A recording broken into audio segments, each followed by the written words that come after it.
नमस्कार, नमस्ते, आप लोगों का भी स्वागत है। मुकेश जी, जैसा कि इंट्रोडक्शन में हम बात कर रहे थे कि जो 90s के किड्स हैं उनको बहुत कुछ आपने सिखाया कि दूध रेगुलरली पीना चाहिए, स्कूल जाना चाहिए। मैं पर्सनली बात करूँ तो मैं दूध इसलिए पीता था क्योंकि शक्तिमान ने बोला था और सेहत अच्छा होगा। मूविंग कार में रीडिंग नहीं करना चाहिए, कानों का ख्याल रखना चाहिए। आजकल के जो कंटेंट है, माँ बाप भी डर जाते हैं कि हमारा बच्चा जो कंटेंट कंज्यूम कर रहा है कंज्यूमेबल है या नहीं है। तो जो कंटेंट प्रोड्यूस किया जा रहा है फिल्म इंडस्ट्री के द्वारा, उस पे क्या कहेंगे आप? बहुत अच्छा सवाल किया आपने। आज हमारी इंडस्ट्री कंटेंट कंटेंट से ही जूझ रही है। कंटेंट नहीं होना सबसे बड़ी सबूत है जो सीक्वल बनते हैं हमारे यहाँ। सिंघम 1, सिंघम 2 से लेकर अभी रेड 1 टू रेड 2 से लेकर, साहब क्या आपके पास कहानियों की कमी है? आप महाभारत में जाइए, 100 कहानी मैं ढूंढ के दे सकता हूँ। हमारे यहाँ कंटेंट को इम्पोर्टेंस देना देते नहीं है। मैं तो राइटरों के फेवर में इतना बोल चुका हूँ कि स्टार लेके जाते हैं 50% of the budget come time, south में तो, इधर भी। मैं तो बोलता हूँ कि स्टार से ज़्यादा पैसा आप राइटर को दीजिए। आज डॉक्टर राय साहब होते नहीं होते तो मैं नहीं बनता, भीष्म पितामह नहीं बनता। तो कंटेंट के कारण हमारी फिल्में सफ़र कर रही हैं। कंटेंट, आप जो बोल रहे हो कि भाई हम हर चीज़ को उसमें सिखाते थे, हर चीज़ का उसके अंदर एक तरह का एक मैसेज होता था। आपने तो 4-5 गिना दिए, मैं इसके एक और ऐड कर दूं। राजू फ्लश किया, सॉरी शक्तिमान, और अंदर जाके फ्लश करता है। So this is in a very comical way से, बट ब्यूटीफुली एजुकेटिवली हम लोगों ने मैसेज दिए हैं। 200 मैसेज कम से कम छोटी मोटी बातों में दिया होगा। आज कोई बॉदर नहीं करता। आज उन लोगों को सिर्फ ये लगता है कि film is a entertainment business. अभी मैंने कल का वेव्स के बारे में भी पढ़ा मैंने, और उसके बारे में आज पेपर में आया था। उसमें उसमें उन्होंने, लिखने वाले ने लिखा या पता नहीं वहाँ कहा गया था कि भाई फिल्म हमारे इंडियन फिल्म्स जो हैं उसमें आपको entertainment entertainment and entertainment, that is our Bollywood industry.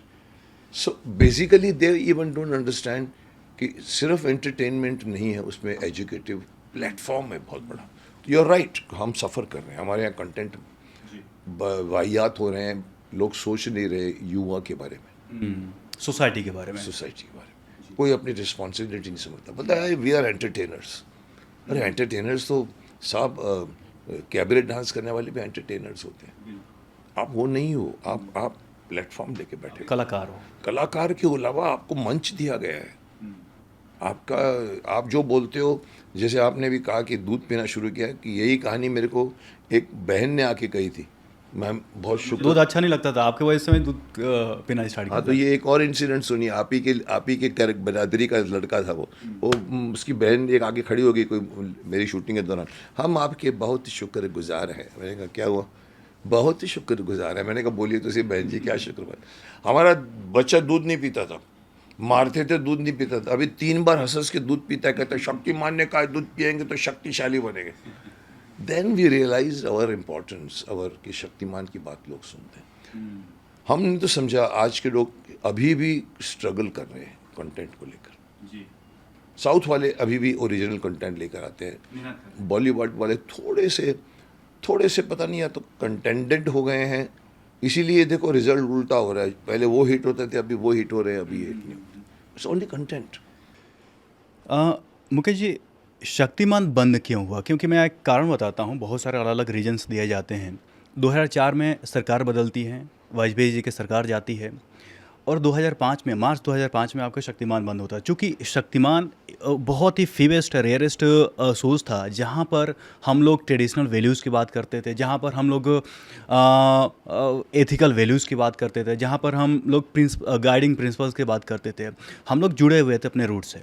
तो क्या जैसे ही सरकार बदलती है आपके ऊपर प्रेशर आता है कि? I don't think so. In fact मैं तो अभी आपके मुंह से सुन रहा हूँ कि 2005-2006 में गवर्नमेंट चेंज हुई थी। 4 में हुई थी, 5 चार में में बंद हुआ चेंज था। हुई थी। मेरी सीरियल 97 से लेकर 2005 तक गई थी।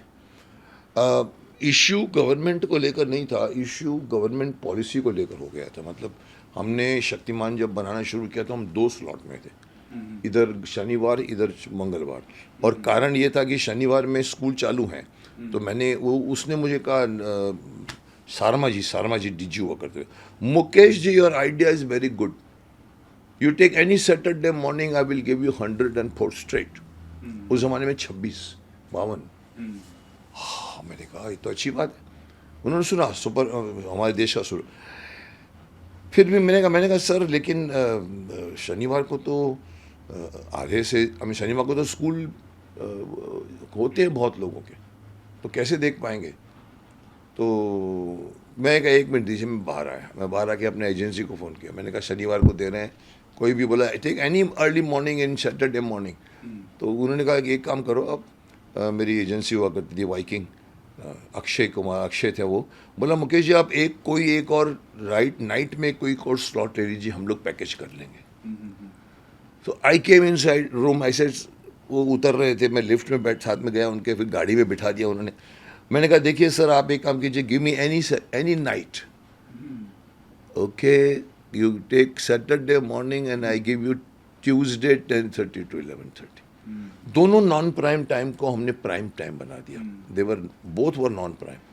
लेकिन बाद में जब धीरे धीरे 104 हुआ, 104 के बाद 208 होनी शुरू हुई, तो इन्होंने कहा सर हमारी पॉलिसी रूल है कि हम 104 के बाद में 1.5 गुना फीस कर देते हैं। अच्छा। 1.5 गुना। और हम लोग उस वक्त 380 में थे। 380 में मेरे दोनों स्लॉट चल रहे थे। और उसके बीच में क्या हुआ, उन्होंने 1 साल के बाद कहा मुकेश जी आप संडे आना चाहेंगे। मैंने कहा तो बहुत अच्छी बात है। और हमने संडे पकड़ लिया। अब संडे पकड़ने के बाद मालूम पड़ा प्राइम टाइम में तो हमारी फीस हो गई 380 का डबल हो गया, 7 के 780। तो मैंने कहा चलो ठीक है, लेकिन चला अच्छी तरह से। अब अगली बार जब और 104 आया तो they wanted to make it 1080। अच्छा, ऐसे आप सक्सेस को पेनलाइज कर रहे हो। बोला नहीं हमारा रूल है। मैंने कहा सर रूल का मतलब कि आप तो मार रहे हो, मतलब इंसान अगर और 1080 तक भी मैं मान के चला था, बनाया, बाद में मालूम पड़ा कि उन्होंने 16 करने के जाने चक्कर में।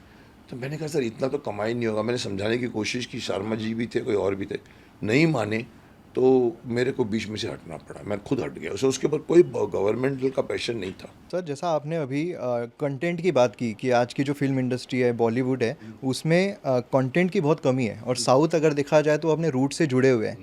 तो इसमें क्या बॉलीवुड के कंटेंट में, जो आपने कहा कि राइटर्स को ज़्यादा पैसे मिलने चाहिए, लेकिन आज के समय पर इजी वे जो जैसे न्यूडिटी हो जाती है, जैसे आज हम देखते हैं कि उल्लू प्लेटफॉर्म है, देन उसके बाद अल्ट बालाजी जैसे प्लेटफॉर्म्स है जहाँ पर काफ़ी ज़्यादा वल्गैरिटी जो है वो देखने को मिलती है। अभी रिसेंटली काफ़ी आक्रोश हुआ तो उस पर का एक शो जो है वो बैन कर दिया गया। तो ये इस चीज़ को ज़्यादा प्रमोट किया जा रहा है, जिसकी वजह से उनकी जो क्षमता है सोचने की, राइटर्स की भी, वो भी ख़त्म की जा रही है।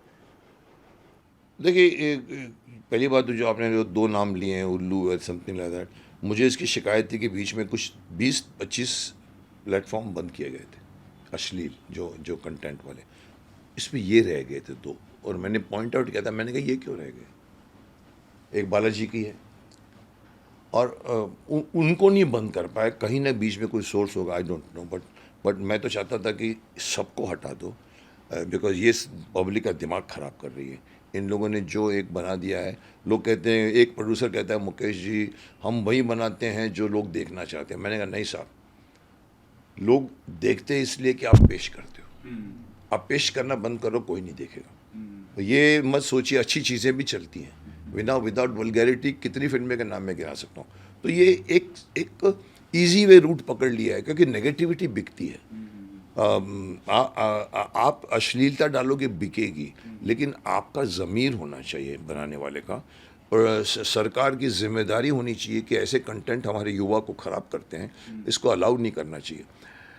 कमिंग बैक टू स्टोरी, आप बोलो साउथ वाले, देखो साउथ वाले की मैं बहुत रिसेंटली बहुत तारीफ़ कर चुका हूँ। मतलब यहाँ तक कि पुष्पा की भी तारीफ़ करके मैंने ये भी कह दिया था कि भाई ये तो शक्तिमान भी बन सकता है।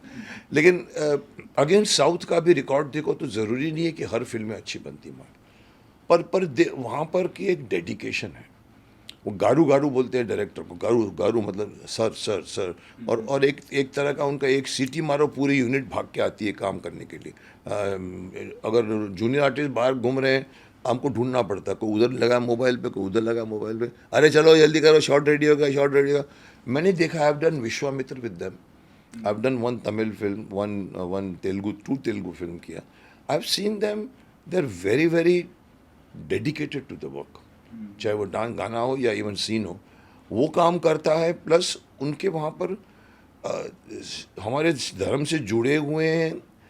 ये पॉइंट में हम अगर बोले कि नॉर्थ वाले नहीं जुड़े हुए हैं, तो सर इतना फ़र्क है कि वहाँ के लोग धार्मिक हैं बहुत, साउथ वाले, और हर चीज़ को वो लोग डेडिकेटेडली, पूजा होती तो रियल होती है. लेकिन अगर आप बोलो कि नॉर्थ वाले धार्मिक नहीं हैं, साहब धार्मिक होने के बाद भी अपने ही धर्म के अंदर कंट्रोवर्शियल चीज़ें डाल के छेड़छाड़ करते अपने ही धर्म से, जो वो लोग नहीं करते. आपको कहीं पर इन लोगों को एक मालूम पड़ा है कि हिंदू धर्म एक ऐसा है जिसको अगर हमने छेड़ा ना, मैंने बोला था बीच में, मैंने कहा ये आप जो ये छेड़छाड़ किए ना, आप किसी और धर्म के साथ करके दिखाओ, तलवारें चलने लग जाएंगी.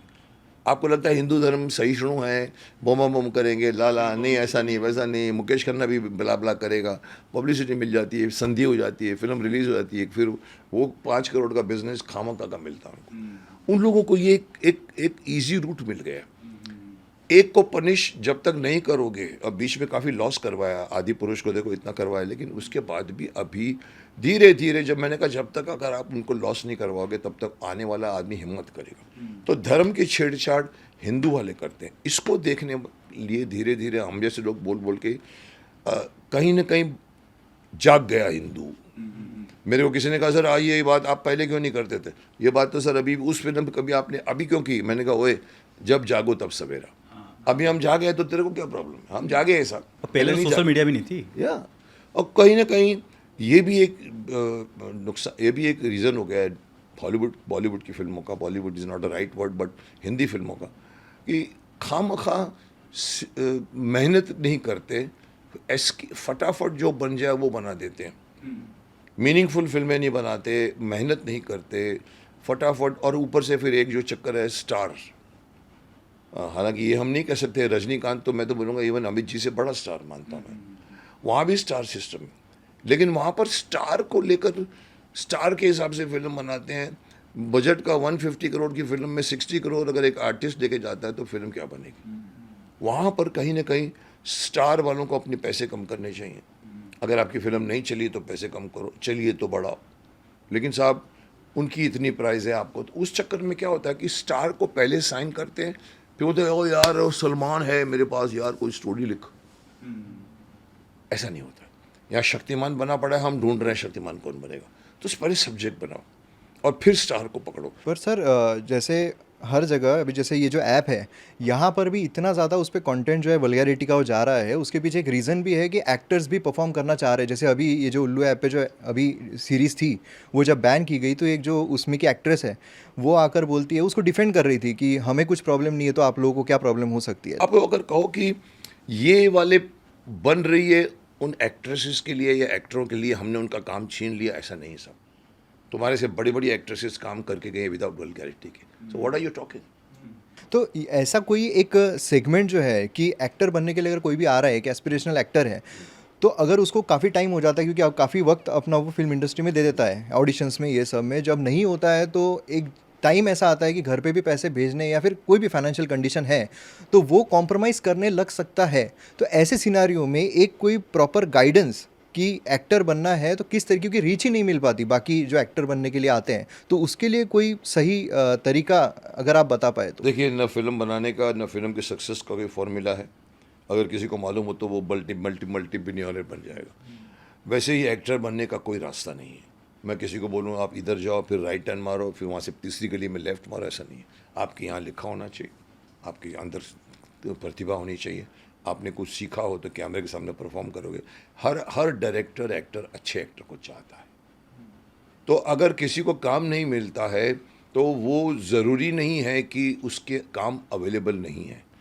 और जो ये आप बोल रहे हो ना कॉम्प्रोमाइज़ करता है, ये मैं कई बार स्ट्रगलरों को बोल चुका हूँ कि आप यहाँ जब आते हो तो आप, यू आर राइट, कि जितने भी नॉन सक्सेसफुल एक्टर्स एक्ट्रेसेस हैं जो फ्री बैठे हैं, उनको ऐसी फिल्में ऑफर होती हैं तो वो लोग बेचारे हाँ कर देते हैं. अगर एक्टर एक्ट्रेसेस नहीं हो तो क्या बनाएंगे वो. लेकिन मैं उनको कहना चाहूँगा सर, कहीं ना कहीं अपना ज़मीर टटोलिए, मैं समझता हूँ उनकी मजबूरी, मैं नहीं बोलना चाहिए कि मैं अपने घर बैठा हूँ, लेकिन मैं बताता हूँ, मैं हर स्ट्रगलर को बोलता हूँ, आप ज़िंदगी में कभी भी एक्टर एक्ट्रेसेस बन रहे हो, अपनी परिधि बनाइए कि इस परिधि को मैं क्रॉस करूँगी नहीं या करूँगा नहीं।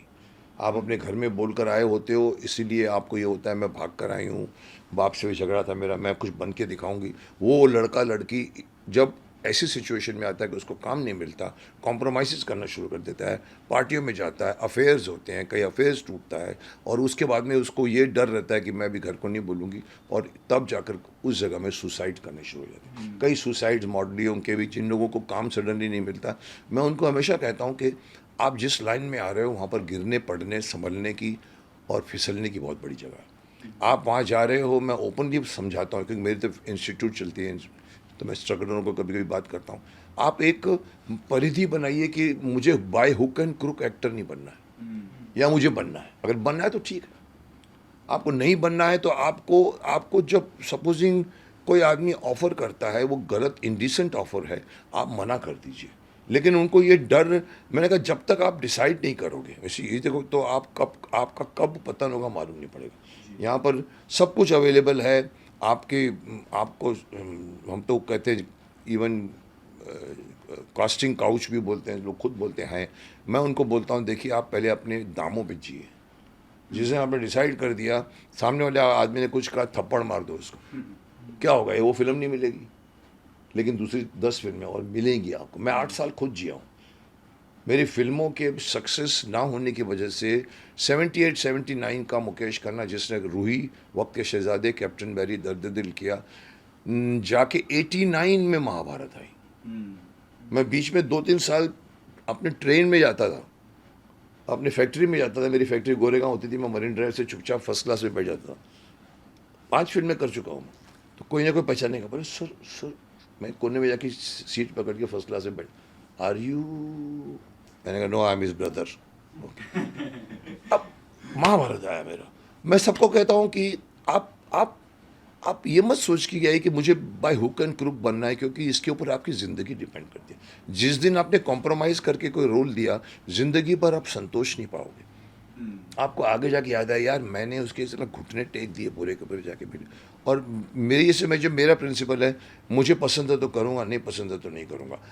आपको मेरी ज़रूरत होनी चाहिए, मुझे आपकी ज़रूरत होनी चाहिए, तो हम कम मज़ा आएगा। पर आप कोई किसी का गॉडफादर नहीं है। वहाँ कोई लोग नहीं कर पाते, टूट जाते हैं शायद। मैं उनको कहता हूँ कि टूटने के पहले घर वालों को याद करो। आप घरों से भाग के आते हो तो ये मत सोचो कि मेरी माँ क्या कहेगी, मेरी सिस्टर क्या कहेगी, मैं उसको कहा था कि मैं बन के दिखाऊंगी, सब कुछ मत सोचिए। आपका सिर्फ और सिर्फ एक बैक ऑफ द जगह होना चाहिए जिसके ऊपर आप रेस्ट कर सको। Call your mother, call your father. वो बोलेगा आओ घर में वापस आ जाओ, कोई फ़र्क नहीं पड़ता, अगेन टेक द। पर यहाँ पर लोग इतने फ्रस्ट्रेटेड हो जाते हैं ना, इनकी वजह से ये नहीं कह सकता हूँ कि ऐसे एक्टर अवेलेबल है इसलिए ऐसी फिल्में बनती हैं, या ऐसे पॉडकास्ट या ऐसे जो चैनल्स चलते हैं, उल्लू बुल्लू सब चलते हैं। ऐसा नहीं है, सब जो बनाने वाले का भी ज़मीर नहीं है। उनको कौन रोकेगा, कमाई है उसके अंदर। उनको एक्टर मिलते छोड़िए, उनको पता लगे, उनको एक शेर को मास्क का एक टेस्ट लग गया है, वो लोग चुपचाप फिल्में बना के डाल देते हैं और साहब नेगेटिविटी बिकती है। लेकिन सर जस्ट बिकॉज, जैसे अभी आपने इनका केस सुना है कि भी मेरे को कोई प्रॉब्लम नहीं तो आपको क्या प्रॉब्लम है, बोलता मैं कमाई कर रहा हूँ तो आपको क्या प्रॉब्लम है। साहब है प्रॉब्लम मेरे को, आप वो उसमें मैं नहीं कर सकता, आप नहीं कर सकते, गवर्नमेंट कर सकती है। Government has to ban, government has to ban OTT के अश्लीलता। They should be censor board, they should ban all the available जो एप्स दुनिया में। कोई भी बच्चा 4 साल 6 साल 8 साल 10 साल का बच्चा अगर उसके बाद ऐप है, बड़ा बाप का बेटा है, वो कुछ भी देखेगा साहब, वो आदमी भ्रमित हो जाता है। चौथी के लड़के को अगर 12वीं का नॉलेज मिलता है, या तो वो स्मार्ट हो जाएगा ओवर, या वो भ्रमित हो जाएगा। उसको रोकना क्या हमारे देश के सरकार का कर्तव्य नहीं है? हम बात करते हैं ग्लोबल, बाइडन ने पीछे से आके मोदी जी को गले लगा दिया, क्या बात है हमारा। ना नेहरू जी का था कभी ऐसा, ना। अरे साहब ठीक है, ग्लोबल हम बहुत बड़े बन गए सर, लेकिन ग्राउंड लेवल पे देखिए क्या हो रहा है। I even told Modi ji, global image के बदले आप ग्राउंड इमेज पे आइए, देखिए क्या हो रहा है वहाँ पर। नहीं देखते तब तो ये सब चीज़ें हो रही हैं। इतना बोलने के बाद में इन्फॉर्मेशन मिनिस्टर ने अभी कहा जाके 10 साल के बाद में हम लगाएंगे उसके ऊपर सेंसर बोर्ड। गुटखे की ऐड चलती है, उनको पैसे मिलते हैं तो गुटखे की ऐड बंद नहीं करते। आदाब आदाब आदाब वाले को मालूम है कि आप कर रहे हो, पान मसाला की ऐड कर रहे हो, एक्टरों को भी पैसे चाहिए तो करते हैं। कहीं ना कहीं मैं बोलता हूँ दोनों, करने वाले के भी का भी ज़मीर है, बनाने वाले का भी ज़मीर है।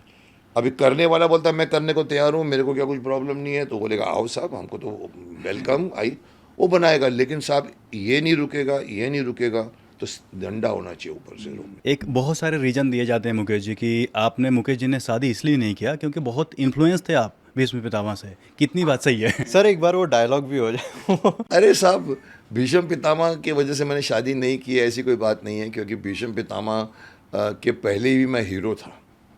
कोई ऐसा नहीं है कि मैं सडनली मैं गांव से आया और भीष्म पितामह बन गया तो मैं एकदम ऐसा हो गया कि मैं तो पितामह ही हूँ, ऐसा नहीं साहब। उसके बाद मैंने शक्तिमान किया। तो मैं अगर नहीं शादी की है तो मेरी अपनी ज़िंदगी है, मेरी ज़ाती ज़िंदगी है। मैं तो शादी इंस्टीट्यूट में आप लोगों से भी ज़्यादा बिलीव करता हूँ। मैं तो यहाँ तक कह चुका था कि औरतों को कहा जाता है पतिव्रता होना चाहिए, पतिव्रता होना चाहिए। मर्दों को क्यों नहीं बोलते कि पत्नीव्रता होना चाहिए? मर्द की लाइफ है, मर्द किसी ने। तो शादी में मैं बिलीव करता हूँ, दो आत्माएं मिलती हैं, आपकी जिम्मेदारी होती है दोनों की।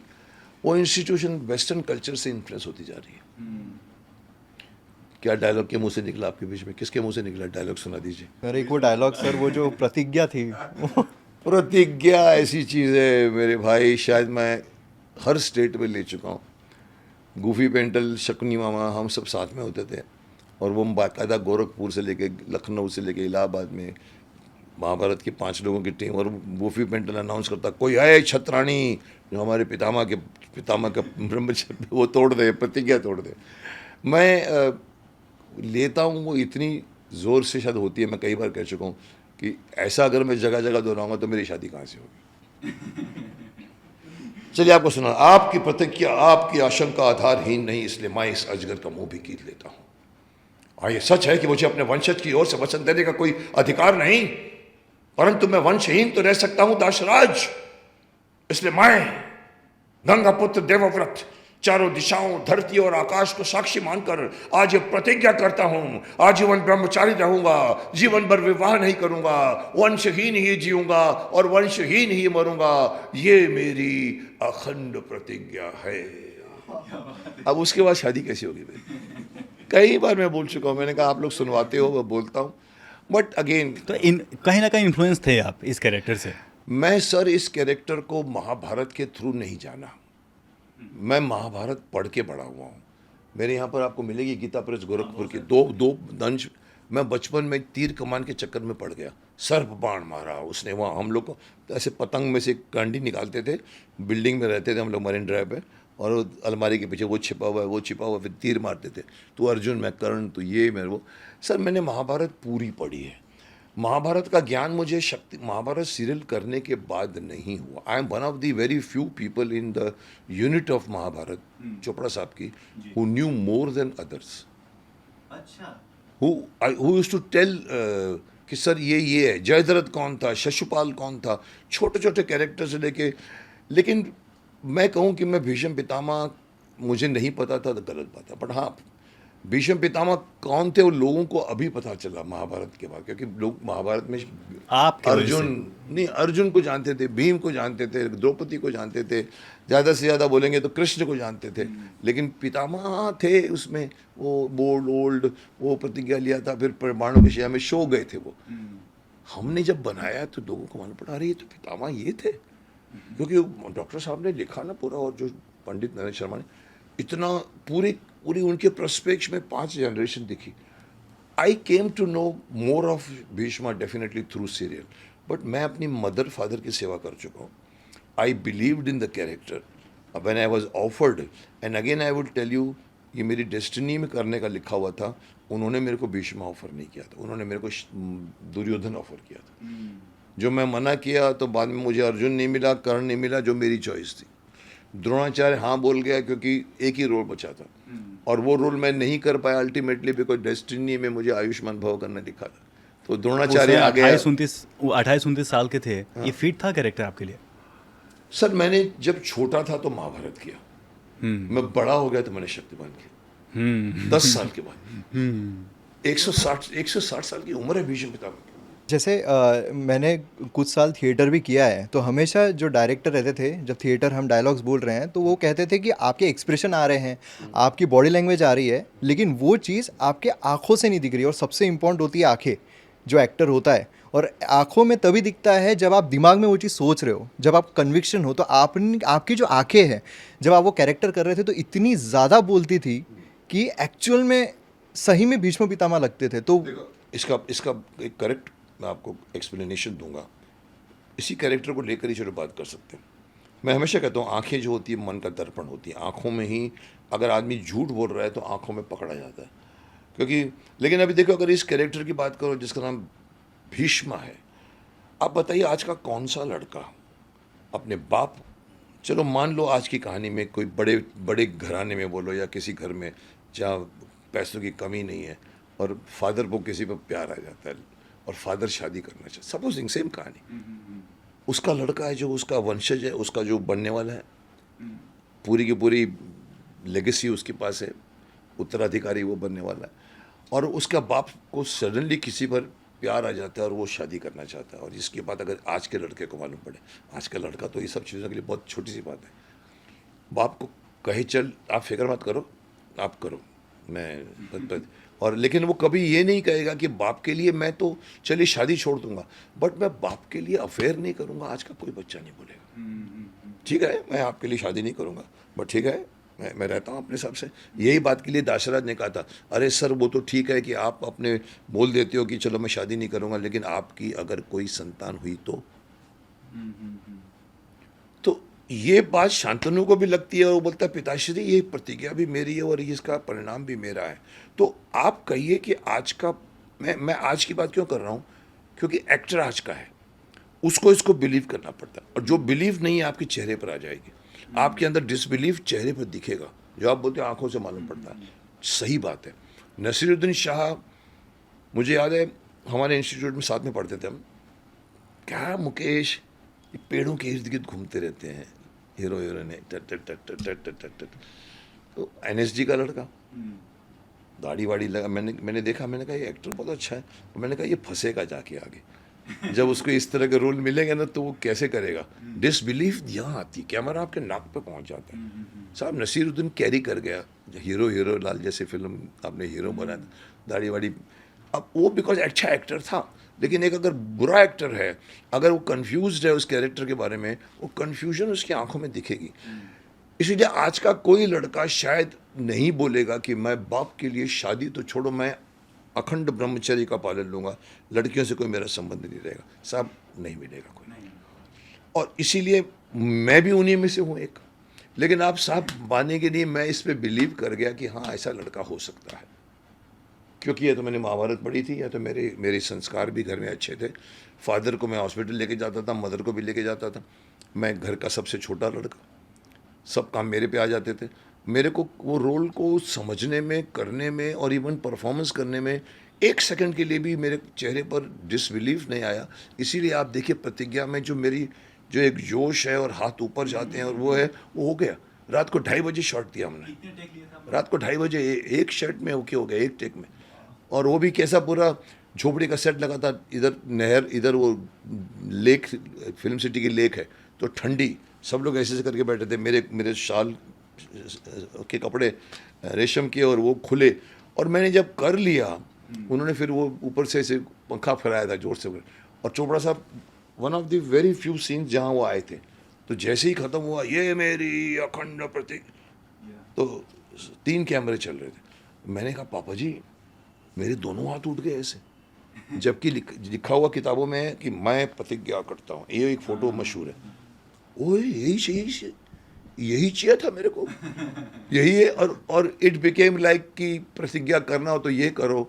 तो भीम ने भी जब प्रतिज्ञा ली अपनी, मैं पूर्वजों को कहता हूँ कि मैं इसका दुशासन के रक्त पी जाऊंगा वरना मुंह नहीं दिखाऊंगा, और दोनों माइक हाथ ऊपर करता था। तो अब देखिए वो बिलीफ नहीं होता मेरे चेहरे पर एज एन एक्टर, तो शायद आपको कहीं ना कहीं पकड़ में आती। तो मैं समझता हूँ कि it's not that I am a very good actor, it's that I got a role which I believed in it. आज भी मैं वही रोल करना चाहता हूँ जिसमें मैं अंदर से निकले. शक्तिमान मेरे अंदर से निकला. शक्तिमान में भी आपको मेरे चेहरे पर बिलीफ दिखेगी. तभी मैं किसी को एक्टर को मैं नहीं पसंद कर पा रहा हूँ कि उसके चेहरे पर शक्तिमान नहीं है. और बहुत जल्दी आप स्विच कर जाते थे, गंगाधर बनना फिर शक्तिमान. पर वो तो खैर एक्टिंग हो गई. लेकिन Shaktimaan has to look Shaktimaan. उसको बच्चों को सिखाना है. वो पायसनेस चाहिए जो मेरे में बन गई. आई डोंट नो कैसे बन गई, पर जब मैं भी उनको कंपेयर करता हूँ तो मैं बोलता हूँ मुझे कोई ऐसा एक्टर नहीं चाहिए जो बदमाश दिखे चेहरे पर, स्कीमिंग दिखे चेहरे पर. उसको हाँ, उसके अंदर वो पवित्रता दिखनी चाहिए. हर कोई नहीं सोचता, पर as a producer of Shaktimaan and legacy जाने वाली है मेरी आगे. मैं चाहता हूँ कि कोई भी एक्टर आए तो उसके चेहरे पर एटलीस्ट एक्सेप्टेंस तो मिले. मैंने क्यों मजाक किया था, उन लोगों ने उसको मजाक बना लिया. जो हमारे टाइगर श्रॉफ लड़के उनके बारे में मेरे लोगों ने पकड़ लिया. अरे मुकेश ने टाइगर श्रॉफ के बारे में भी बोल दिया, ट्रोलिंग करना शुरू कर दी. मैंने कहा देखिए, बच्चों को सिखाता है वो, तो बच्चों को सिखाता हुआ आदमी देखना चाहिए कि बच्चे उसकी सुनेंगे. बच्चे उसको दोस्त समझते हैं, आओ खेलते हैं बैठ के हम लोग. तो casting of an actor has to be done. 7-8 साल तक मुकेश जी हमने देखा कि आप किलबिस से लड़ाई लड़ते थे, किलबिस को मारने की कोशिश करते थे, आपकी लड़ाई चलती थी ऑन स्क्रीन. ऑफ स्क्रीन पे जब शूटिंग खत्म होती थी तब आप लोगों का रिलेशन, फ्रेंडशिप कैसा था किलबिस के साथ? देखिए, हमारे ज़िंदगी में, हमारे फिल्म इंडस्ट्री में प्राण साहब आए, रंजीत आए, डैनी आए, अमजद खान साहब आए, जिन्होंने विलन का रोल किया. प्रेम चोपड़ा देख लो, अमरीश पुरी देख लो. आपको ज़ाती ज़िंदगी में अच्छे दिखेंगे वो आदमी. मैं कभी कभी बोलता हूँ शायद आप लोग फिल्म में इतना कुछ कर जाते हो ना, आपका दिल नहीं होता कि रियल लाइफ में करें. ऐसा नहीं है. एक्टर दोस्त होते हैं. हमारी केमिस्ट्री होती है. संजीव कुमार की बात बताऊंगा कि इतना बोलता था स्विच ऑफ स्विच ऑन होता है. वो सडनली जोक मार रहे होते थे यूनिट के बेट में बैठ के, हा हा हु ही हो रहे होते, और सडनली असिस्टेंट बोलता सर शॉट रेडी है. ओके जाते थे और ट्रेजिक सीन करके आते थे. हमको भी हैरानी होती थी कि अभी कैसे फटाक से सर. उन्होंने बताया था, मेरे साथ बात हुई, बोला मुकेश हमारे एक्टर को स्विच ऑन स्विच ऑफ होना चाहिए. अगर नहीं तो तुम उसमें घुस गए तो बाहर नहीं निकल पाओगे. तो एक्टर विलन है, विलन कर रहा है रियल. और देखो, उस ज़माने में दोस्ती ज़्यादा होती थी. उस ज़माने में ट्रंक बीच में बिठा दिया जाता था, और ट्रंक के ऊपर चाय वाय, इधर कुर्सियाँ वुर्सियाँ रखी. वो वैन कोई नहीं था उस ज़माने में. कोई वैनिटी रूम नहीं होती थी. बैठे हैं तो धर्म जी बैठे हुए हैं, मैं बैठा हूँ कोने में, फिल्मिस्तान के कोने में ट्रंक वंक लगा. उस ज़माने में बातें होती थी. तो किलविश तो खैर मेरे साथ तो महाभारत कर चुका था, द्रोणाचार्य कर चुका था. तो कहीं ना कहीं हम इतने ग्रेट मेथड एक्टर नहीं है कि तेरे को जिंदगी भर तक मैं तेरे से दुश्मनी करता रहूँगा. ऐसा नहीं होता. हम लोग चेंज, दोस्त हैं तो दोस्त हैं, बातें तो बातें हैं. गजेंद्र चौहान भी आपके दोस्त थे, बीच में कंट्रोवर्सी हुई थी उनके साथ? कंट्रोवर्सी नहीं होती तो फिर मेरी फैमिली महाभारत की मेरे साथ बहुत उनका रिस्पेक्ट है. भीष्म पितामह मैंने एक ऐसी जगह बना ली थी उस वक्त भी. पहला माइक मेरे को देते थे बोलने को. कहीं भी जाना हो तो फंक्शन में हम 6 आर्टिस्ट हों तो मुझे शंख बजाना पड़ता था. मेरे लिए ये सब एक्टर मेरे सामने आए हैं. They were not stars. I was the only one जो 14-15 फिल्मों का हीरो था. बाकी आप बोलो, ये जितने भी एक्टर, आप युधिष्ठिर बोलो, अर्जुन बोलो, ये सब लोग स्ट्रगल कर रहे थे. सुरेंद्र पाल भी मेरे साथ स्ट्रगल करके आया था. अच्छा. हाँ, सुरेंद्र पाल भी उस ज़माने में नया पास होकर के आया था इंस्टीट्यूट से, और हमने कोई शो में डांस किया था एक साथ में हमने. वो जैसे आजकल करते हैं शो में, फिल्म फेयर अवार्ड में, वहाँ पर. तो उन सब लोगों को मैं देख चुका हूँ. तो कहीं ना कहीं ये एक हिमाकत हो गई उस बंदे की. और मुझे बुरा लगा क्योंकि मैं नहीं गया कपिल शर्मा के शो में, और उसने कहा कि मुकेश जी को तो बुलाया ही नहीं गया था. आप क्लियर कर दीजिए, बुलाया गया था आपको? ऑफ कोर्स बुलाया नहीं गया था, पर बुलाने का तो मैं कोई ऐसा आदमी नहीं हूँ कि नहीं बुलावे. गूफी पेंटल ने 1 महीने पहले मेरे को फ़ोन किया था, मुकेश रामायण को बुलाया है कपिल शर्मा में. मैंने कहा अच्छा, हाँ लगता है हमको भी बुलाएंगे. अब मैं उस वक्त थोड़ा खफा हो गया था कपिल से पहले से, बिकॉज मैंने एक छोटा सा एक प्रोमो देखा था. मैंने कहा गूफी तुम जाना, मैं नहीं जाऊँगा. बोला क्यों, इतनी बड़ी सीरियल? मैंने कहा मैं नहीं जाऊँगा, मुझे ऐसे वाहियात शो पसंद नहीं आते. मैं उस वक्त 1 महीने पहले बोला जब तक कोई इन्विटेशन तो छोड़िए. उसके बाद भी ये बात अभी गूफी के थ्रू मालूम पड़ी होगी कि नहीं मालूम, उन्होंने मेरे को टच नहीं किया क्योंकि मैं पहले बोल चुका था कि मैं नहीं जाऊँगा। तो कहीं ना कहीं मेरी मर्जी है मैं जाऊँ नहीं जाऊँ। कृष्णा था, अर्जुन था, द्रोणाचार्य गुरु अपने ये दुर्योधन था, ये युधिष्ठिर था, इवन उनकी वाइफ थी रवि चोपड़ा की, रेणु चोपड़ा की। लेकिन कई लोगों ने कहा सर महाभारत आपके बगैर, तो लोगों को थोड़ा खला कि आप क्यों नहीं गए। फिर मुझे बताना पड़ा कि मैं, तो इस बीच में मेरी इंटरव्यू छप गए होंगे कि मैं ऐसे वाहियात शो में नहीं, बिकॉज मैंने एक्चुअली बता दूं अंदर की बात, अरुण गोविल का एक शो देख लिया, एक उसी का एंट्री का एक प्रोमो आया था जिसमें वो बोलता है अरुण जी अगर आप आप अगर जू बीच में या कहीं पे नहा रहे हो और क्राउड में से आवाज़ आवे और देखो देखो देखो श्री राम भी वीआईपी अंडरवेयर पहनते हैं, तो कपिल ने पूछा और इन्होंने स्माइल कर दिया। मैं भड़क गया। मैंने कहा तुम ये सवाल एक ऐसे इंसान से कर रहे हो जिसकी इमेज है, 10-10 हज़ार रुपये का हार पहनाते हैं। मैं होता तो चढ़ जाता कपिल के ऊपर, तो मेरे को पसंद नहीं आया। मैंने कहा ये बिलो द बेल्ट बात मत किया करो। वो सोच के मैं पहले से रेडी था। अब इस इंसान ने खामखा बीच में बोला, अरे मुकेश जी को तो बुलाया ही नहीं गया था, वहाँ तो ये सिस्टम था कि जिसके पास सेंस ऑफ ह्यूमर है उसको बुलाते हैं। मैंने कहा ओए ये क्रिकेट में खेलने वाले कोई देखते हैं कि इसके पास सेंस ऑफ ह्यूमर है कि नहीं। अरे हम आते हैं तो आपके शो की शान बढ़ती है, आप इसलिए नहीं बुलाते कि हम और कोई कॉमेडी शो है तो उनको बुलाओ। ये सब जो कॉमेडी और मुकेश खन्ना जी के पास कॉमेडी सेंस है। गंगाधर बनकर आपने काफी हंसाया तो ये हमको। स्टूपिड बात है, मतलब ये पता नहीं क्यों बोल गया, मुझे बोलना पड़ा। मैंने कहा तुम क्यों बोल रहे हो बीच में, तुम तो पैसेंजर हो गाड़ी के। बोलना चाहिए तो सलमान खान को बोलना चाहिए, तो जो कि पीछे पड़े हुए, जो कपिल को बोलना चाहिए, तो उन्होंने कुछ नहीं बोला। फिर हम लोग के बीच में वर्बल जंग चली, वीडियो की जंग चली। मैंने एक वीडियो में कह दिया, मैंने कहा तुम तो अज्ञानी, तुमको मैं अधर्मराज कहूँगा अभी। और उसने मुझे बताया कि मुकेश जी तो सिर्फ ऐसे आर्टिस्ट हैं, ये तो आर्टिस्ट है ना महाभारत में, वो कोई थोड़ी उनको कोई महाभारत में कोई वो थे, रिसर्च की थी। मैंने अब जवाब दिया, अब मैं वो शुरू हो गया था, मेरा पास चैनल था। मैंने कहा ओए मैंने एक PhD की है, जितना मैं जानता हूँ महाभारत तुम लोग कोई नहीं जानता। तो ये सब स्ट्रीट बोलना फिर मैं भड़क गया ऑलमोस्ट। फिर मैंने तो इनफैक्ट इंडस्ट्री में बता दूं, मैंने उनके फ़ोन को ब्लॉक कर दिया। उसको पता है। एक चीज़ है मुकेश जी की, अगर कपिल शर्मा खुद आपके पास आते हैं, इनविटेशन देते हैं कि आप हमारे चीफ गेस्ट बनिए शो पे, आप जाएंगे? यहाँ पर आते हैं इस स्टूडियो में आपके पास। देखिए ये एक ऐसा प्रश्न है, मैं कल भी कह रहा था कि मेरे को अगर मैं देखता हूँ सामने वाला चाहता है कि नहीं चाहता, उसके हिसाब से मैं रिएक्ट करता हूँ। अब आदमी का दिल नहीं है, अभी जैसे मैं वेव्स में नहीं हूँ, तो मैंने कहा कि मुझे जाना भी नहीं था, लेकिन अगर मुझे बुलाते और अगर ऊपर से फ़ोन आ जाता दूरदर्शन से, मुकेश जी आपको आना है, फिर जाता हूँ मैं। तो मैं देखता हूँ कि बुलाया जा रहा है कि नहीं जा रहा है। आप एक कपिल को मेरा दुश्मन नहीं था, कपिल की एक छोटी सी एक थी कि उसकी मूर्खता वाले सवाल होते हैं, पर अगर कपिल खुद चल के आ जावे तो मैं डेफिनेटली मैं सोचता और मैं जाता।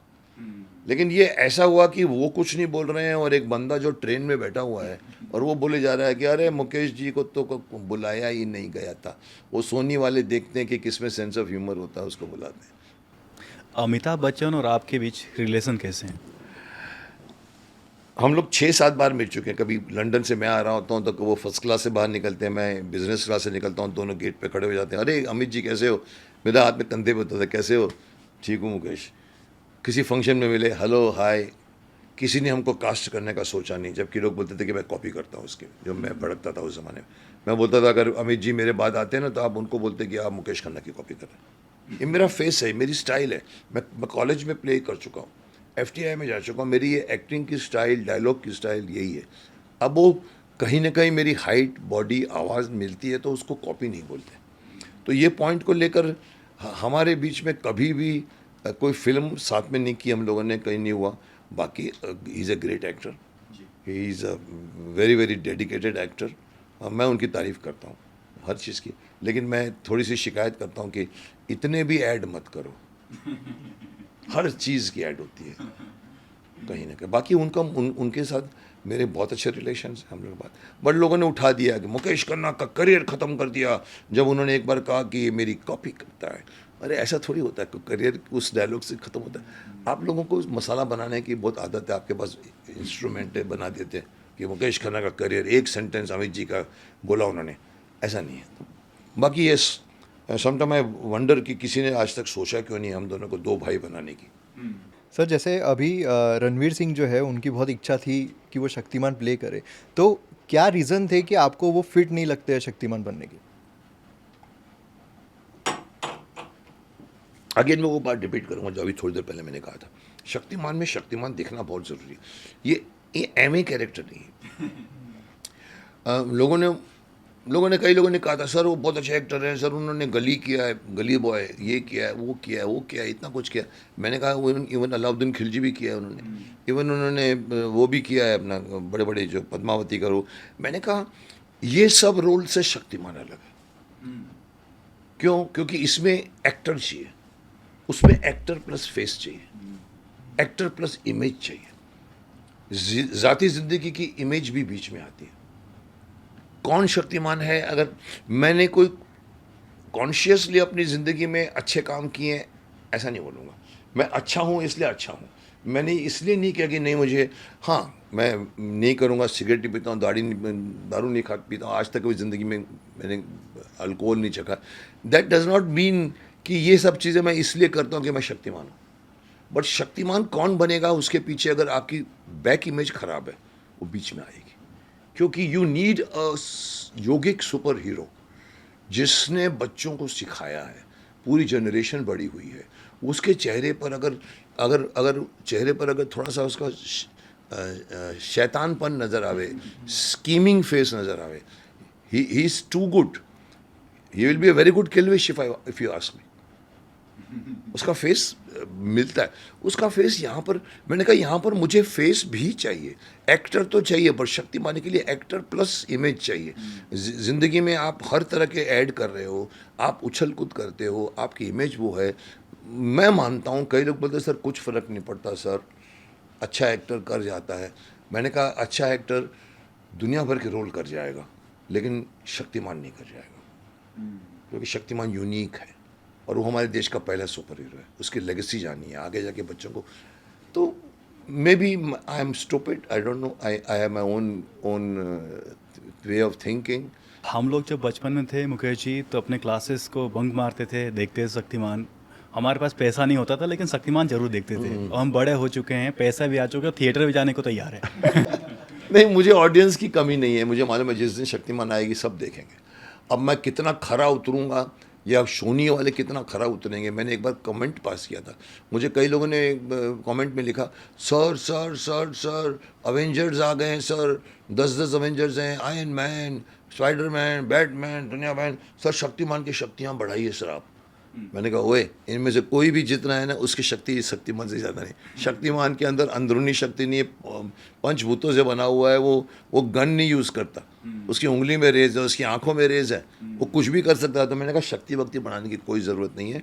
और शक्तिमान जो जो जो दो लोग चाहते हैं कि कुछ भी करके शक्तिमान में सब कुछ है, लेकिन शक्तिमान को हम लोगों को आपकी ऑडियंस, आप किसी को भी, मैंने इनको सोनी को एक बार कह दिया था, मेरे मुंह से निकला था, मैंने कहा देखिए आपकी कंपटीशन अवेंजर से नहीं है, आपकी कंपटीशन पिछले शक्तिमान से, 40 साल 30 साल की ब्रांडिंग से आपकी कंपटीशन, आप उसकी कितना ऊपर जाते हो वो डिपेंड करता है। ये आयरन मैन इनके पास, किसी के पास कोई माइथो नहीं है, कोई हिस्ट्री नहीं है, वो आयरन का कपड़ा पहन लिया तो आयरन मैन बन गया। ऐसा हमारे यहाँ पर नहीं है। यहाँ पर वायु, अग्नि, जल, पृथ्वी, नभ, बूट से लेकर ड्रेस से लेकर, ऐसे आदमी को आप अगर उसके अंदर शक्ति है तो कम आपको, उसने जो किया है, हमने जो 450 एपिसोड बनाए हैं, वो जो कुछ कर गए हम लोग मालिक की दया से कर गए, महाभारत भी मालिक की दया से बना है, उसको आपको ओवर करना पड़ेगा, उसकी एक कदम ऊपर जाना पड़ेगा। वो स्पेशल इफेक्ट से नहीं होगा, कहानी से होगा, स्टोरी से होगा। यस सर, जैसे अभी पहलगाम अटैक हुआ है तो वहाँ पर पियरली जो हिंदू है उनको मारा गया है, और अभी जैसा हम देखते हैं कि उसको भी काफ़ी जो एक तबका है वो उसको वाइट वॉश करने के चक्कर में रहता है कि नहीं वो टेररिस्ट थे, उसका कोई रिलीजन नहीं होता है, और जो भी लोग मारे गए हैं वो इंडियंस मारे गए हैं, वो हिंदू नहीं मारे गए। ऐसा बोला है। हाँ, ऐसे सभी मतलब जितने भी एक तबका है पूरा वो इसी तरीके से प्रोपोगेट करता है, और दूसरा एक तबका है जो कहता है कि हाँ इस तरीके से हुआ है। और यही एक इंसिडेंस नहीं, काफ़ी ऐसे इंसिडेंट्स हमें हमारे देश में देखने को मिल रहे हैं। जैसे अभी वेस्ट बंगाल में भी ऐसा कुछ हादसा हुआ था, बहुत कुछ हुआ है। हाँ, बांग्लादेश से जो मुर्शिदाबाद इन्फिल्ट्रेटर्स में। आ रहे हैं। तो ऐसे सिनारियो में ये जो तबका है जो ये कहता है कि नहीं भारतीय मारे गए हैं, वो ये कहता है कि ये नफरत फैला रहे हैं। तो इस बारे में आपका क्या कहना है? मतलब सही में हिंदू जो है उनको जगा कौन रहा है और नफरत कौन फैला रहा है? देखिए, बहुत क्लियर कट बोलने वाले बोलेंगे क्योंकि उनको बोलना है। बोलने वाले ने वोट लेना है इसलिए बोलना है। बोलने वालों ने अपनी बात को रखनी है इसलिए बोलना है। बट हकीकत नहीं बदलती। और ये पहली बार वर्ल्ड ने एक साथ में बैठ के, कसाब को भी देखा था वर्ल्ड ने एक वीटी स्टेशन पे चट हाफ पैंट में, ये कसाब है, मालूम पड़ गया। उसके बाद उसको 2.5 साल तक दमाद बना के रखते हैं, आप केस चलाते हैं, कोर्ट चलाते हैं, क्या प्रूव करने को। यहाँ पर क्या क्या सबूत चाहिए आपको? जबकि वीडियोस बनाने वाले ने भी बनाया है, किसी ने यहाँ से डर के बना लिया है, किसी ने खुद के बना के भेजा है, ओपनली आके पूछा। मैंने एक बार अपने वीडियो में डाला था, रात को डाला मैंने 9:30 बजे। मैंने कहा देखो, आतंकवाद की कोई ज़ात नहीं होती, वो सिर्फ कमर्शियल पैसों के लिए करता है। वहाँ मैं यही बोल रहा था जो ये लोग बोल रहे हैं अभी। मैंने कहा वो सिर्फ पैसे करके आतंक फैलाता है, चाहे वो डीप स्टेट अमेरिका का हो, चाहे वो सोरोश हो, जो बोलते हैं जाके यहाँ पर अराजकता करो। ये बांग्लादेश में जो कुछ भी हो रहा है वो वहाँ के स्टूडेंट्स ने थोड़ी किया है, करवाया गया है। ये जिस तरह का आदमी जाके किया हुआ है, इवन अभी जो बंगाल में हुआ है, ये दंगे होते नहीं है, दंगे कराए जाते हैं। तो मेरे को मैं मानता था कि कौन से मुस्लिम के पास टाइम पड़ा हुआ है कि लंच छोड़कर, खाना छोड़कर नीचे भागे, एक पत्थर जाके हिंदू को मारे। अरे सब किसी के पास टाइम नहीं, किसी के ये पास आप टाइम। मानते थे? ये आप मानते थे? मैं मानता हूँ। आज तक ये जगह पे आके मैं चेंज हुआ हूँ। टेरेस के ऊपर भर के पत्थर पड़े हुए 100 कौन रखता है? आम मुस्लिम नहीं रखेगा, आम हिंदू भी नहीं रखेगा। संगठन होती है, आओ जी फ़ोन कर दिया, आओ जी 100 आदमी इकट्ठे होने चाहिए, ये होना चाहिए, और वो लोग आते हैं और मारामारी करते हैं। तो दंगे कराए जाते हैं आज से 47। लेकिन साहब मैंने कहा आतंकवाद की कोई ज़ात नहीं होती, आतंकवाद कमर्शियल होता है, उसको पैसे मिलते हैं, उसके लिए कोई जो होता नहीं, वो मारता है तो मारता है बिकॉज उसको पैसे मिले। लेकिन सुबह 5:30 बजे मेरे को जब मैंने ये सब न्यूज़ सुना इनका, इन्होंने कहा सर, उन्होंने आया और पूछा कौन है हिंदू, तू कौन है, मुस्लिम है? अरे मुस्लिम नहीं दिखता, मार इसको, ठक करके मारा। कौन है तू, तेरी ज़ात क्या है, मालूम करो हिंदू है कि मुस्लिम है। साहब ये बात 47 में होती थी। मेरे फादर बताते थे कि हमने तो सरदारों को बोरे में भर भर के निकाला। मेरे father one of the last person to leave Pakistan, वो सेवा समिति के वो थे, सदस्य थे। बोलता हमने मुकेश बोरे में भर भर कर सरदारों को निकाला है, क्योंकि सरदार पटाख से मालूम पड़ता है हिंदू है, मार इसको। वहाँ पर सड़क पे खड़े होकर लोगों को पूछते थे कौन है, फिर बोलते चल, जैसे अभी किसी का कलमा पढ़ के देखा, किसी को डिटेक्ट करते हैं, कपड़े उतरवा के बोलते हैं चल ये हिंदू है कि मुस्लिम मालूम करो। तो मैंने कहा यहाँ मुझे पहली बार रियलाइज़ हुआ कि आतंकवाद की ज़ात है। क्योंकि अगर किसी को ये बोलना कि तू इस धर्म का नहीं है तो मैं मारूं, तो मैं आतंकवाद नहीं हूँ, मैं दूसरी धर्म का हूँ, तुम काफिर हो क्योंकि तुम मुस्लिम नहीं हो। यहाँ मुझे पहली बार मालूम पड़ा कि ये जो हुआ है पहलगाम में, इट इज़ नॉट, कोई भी आदमी उसको डिफेंड ना करे कि वो आतंकवादी थे, वो लोग पैसे करके करते थे, जैसे मैं भी मानता था। I have change my mind. और सुबह उठ के 8-9 बजे अजिंक्य को फ़ोन किया, मैंने कहा इसको डाल। मैंने कहा कि this is the rejoinder to my last video. और मैंने ऊपर वही लाइन लिया कि आतंकवाद की ज़ात होती है और ये पाकिस्तान से आया मालूम पड़ा है। और मैंने ओपनली बोला है कि मैं बोलूँगा गो एंड फिनिश देम, ये एक बंद कीजिए आज तक जो हो रहा है। तो ये इनका जो बोलना है ये पॉलिटिकल है, ये जो अपने आप को डिफेंड कर रहे हैं वो एक्सेप्टेबल भी नहीं है और वो सच भी नहीं दिखता है। क्योंकि आप ओपनली ये पार्टीशन में सबसे the biggest partition was the biggest disaster in the Mankind. जो सेपरेशन हुआ वहाँ यही बातों पे मारा गया था।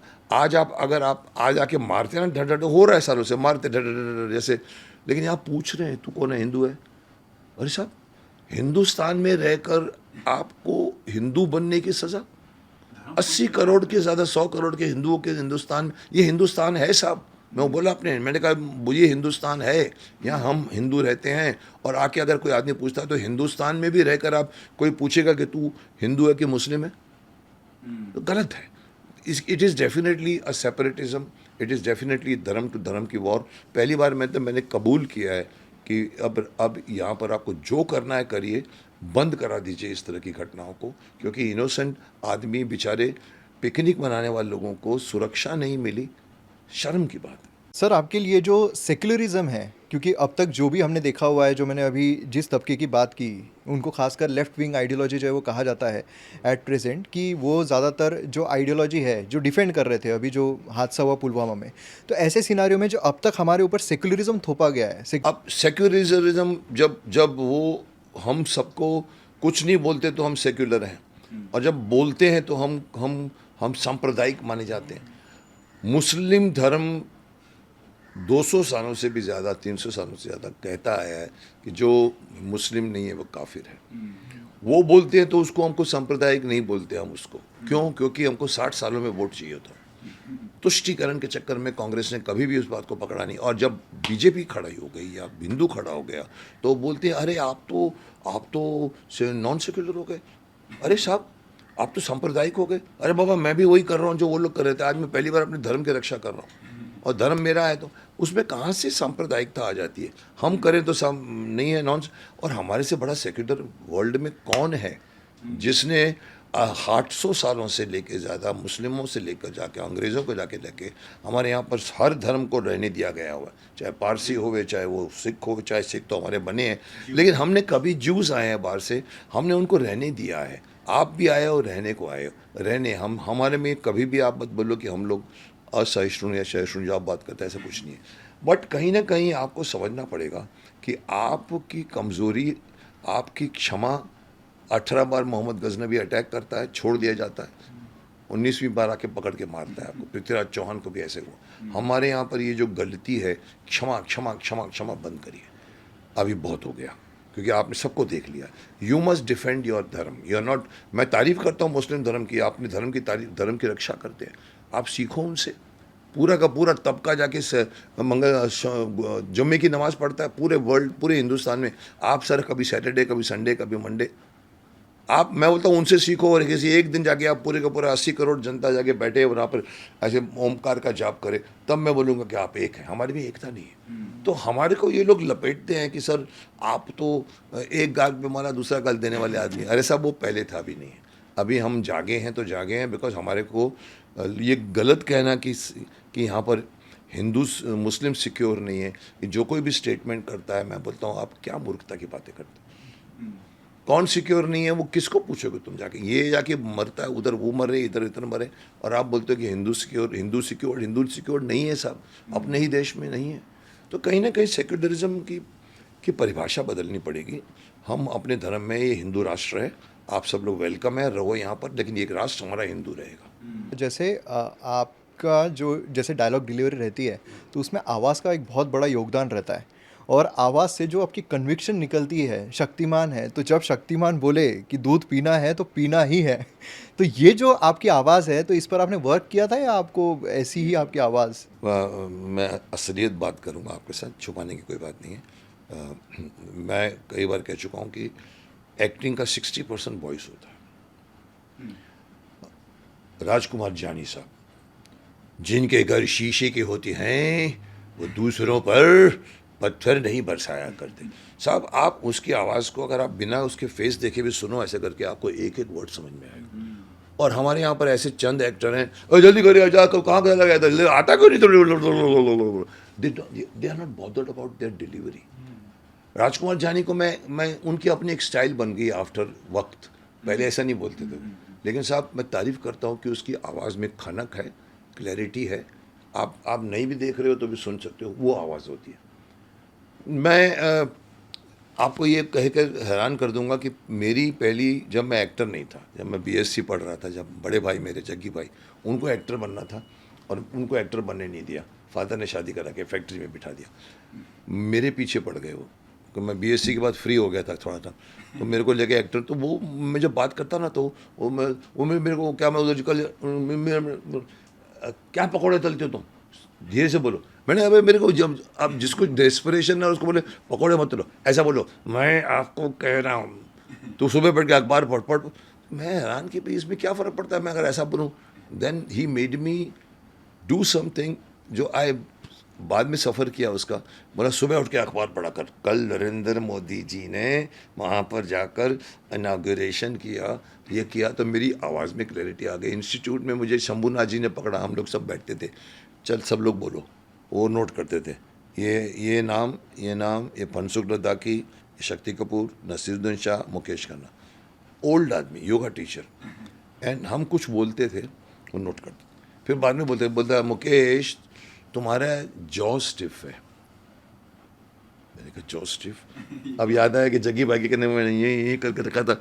और बोलता ये लिप्स होते हैं, आँख होती है, ये तुम्हारी ज़बान होती है, ये हमारा वॉइस इंस्ट्रूमेंट है, यहाँ से हवा निकलती है और हमारे यहाँ से ट्रेचिया से यहाँ आती है, तो हम उसको मोल्ड करते हैं।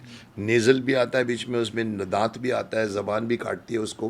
प पे ये होता है, प आप बिना होठ मिला नहीं बोल पाओगे, ब नहीं, ये जब एक्सप्लोजिव साउंड है साहब। वो जब मैंने कहा ये आदमी तो हीरा है, इनको पकड़ना चाहिए, क्योंकि मेरे को शौक था उस टाइम। मैं रेडियो करके आया था पहले, रेडियो वाणी में कहीं ने कहा, मैंने पकड़ने की कोशिश की पर मेरी किस्मत में नहीं आया, वो चले गए छोड़ के, फिर डेथ भी हो गई। फिर मैंने जाकर अंग्रेज़ी लाइब्रेरी, जिसको हम ब्रिटिश लाइब्रेरी बोलते हैं, वहाँ जाके मैंने बुक निकाली एक्टरों के बारे में, स्पीच के ट्रेन एक्सरसाइजेस निकाले, वो एक्सरसाइजेस मैंने करने पड़े।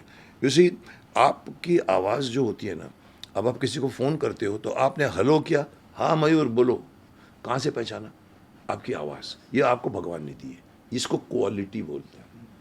और क्वालिटी को क्वांटिटी में बनाना हर आदमी के पास है, लेकिन लोग बनाते नहीं। क्वांटिटी क्या होता है? गाने में क्वांटिटी है, सारे गामा पा धा नी सा। स्पीच में कोई बॉदर नहीं करता। अब्रॉड में 8 साल का कोर्स है अब्रॉड में साहब। यहाँ पर क्या होता है कि अचल ये है, तो उसमें मैंने क्या किया, एक्सरसाइज लेकर मैं बैठ गया, लिप्स की एक्सरसाइज, जॉ की एक्सरसाइज। आप ये ट्रेलिंग करो तो आपके होठ जो लेजी हैं, किसी का होठ लेजी होता है, किसी का मुंह नहीं खुलता है, जैसे मेरा मुंह का वो खुलना चाहिए।